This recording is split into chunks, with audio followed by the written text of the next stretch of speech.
আসসালামু আলাইকুম এভরিওয়ান, তাহস ব্লগে আপনাদের সবাইকে স্বাগতম। আজকে আপনাদের সাথে শেয়ার করতে যাচ্ছি আমার বানানো সবচেয়ে বেস্ট কাচ্চি রেসিপি।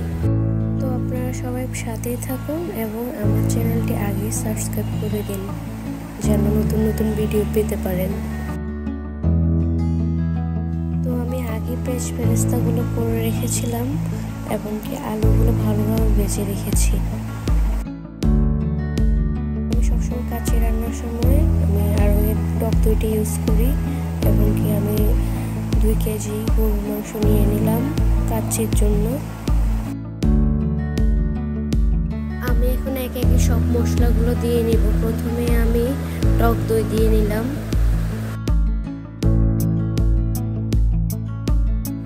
এখন আমি কাচ্চির মশলাটা দিয়ে দিলাম। আমি এখন অল্প পরিমাণে কিছু টমেটো সস দিয়ে দিলাম, কারণ টমেটো সস দিলে খাবারের টেস্টটা বেড়ে যায়। 3 টেবিল চামচ বাদাম পেস্ট, লবণ পরিমাণ মতো, জিরা গুঁড়া আর ধনিয়া গুঁড়া দিয়ে দিলাম, আদা রসুন পেস্ট পরিমাণ মতো দিয়ে দিলাম। আমি হালকা করে একটু জিরা পেস্টও দিয়ে দিলাম।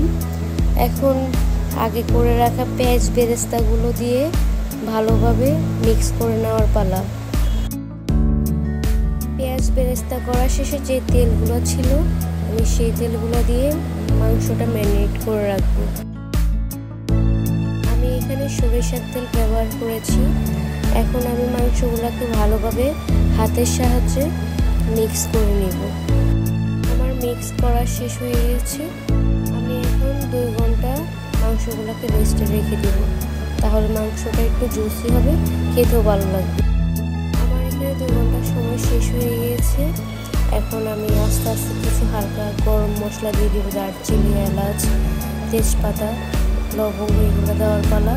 এগুলো দিয়ে নিব। আমি আগে এগুলো দিই নাই, লাস্টে দেওয়ার জন্য এখন দিয়ে দিচ্ছি। আমি এখন প্রথমেই চুলাটা ফুল আছে জ্বালিয়ে নিলাম, কারণ মাংসটা যেন ভালোভাবে কষানো হয় এবং কি ভালোভাবে একটু পরপর লাড়তে হবে, নয়তো নিচে লেগে যেতে পারে।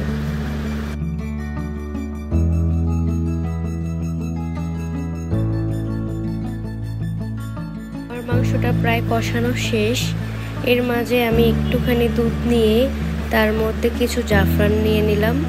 জাফরান দিলে কাচ্চির ফ্লেভারটা অনেক সুন্দর হয় এবং কি খেতেও ভালো লাগে।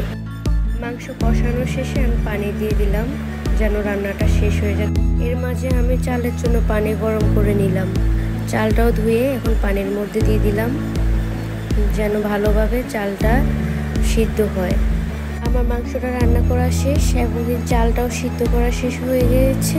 এখন সিদ্ধ করা চালগুলো দিয়ে দিচ্ছি মাংসের উপরে লেয়ার করে। এরপরে লাস্টে আমি জাফরান দিয়ে দিলাম। এখন ঢাকনাটা সিল করে দিব। কিছু ময়দা গুলিয়ে নিয়েছি, এই ময়দাগুলো দিয়ে ঢাকনাটা সিল করে দিব। সিল করে 40 মিনিটের মতো আমি রেখে দিব হালকা আঁচে। ফাইনালি আমার কাচ্চিটা রান্না করা শেষ। এখন আমি ময়দাগুলো ফেলে দিচ্ছি, ঢাকনাটা তুলে নিলাম। মাশাআল্লাহ, কি সুন্দর গ্রান। অবশেষে আমার রান্না করা শেষ কাচ্চি। আপনারা যারা আমার ভিডিওটি দেখেছেন তারা একটা লাইক করবেন, কমেন্ট করবেন, শেয়ার করবেন। আমার রেসিপিটা ফলো করে এভাবে বাসায় আপনারা নিজেদের কাচ্চি তৈরি করতে পারবেন। বাইরে থেকে আর কিনে খাওয়ার কোনো প্রয়োজন হবে না যদি সঠিক নিয়মে বাসায় তৈরি করতে পারেন।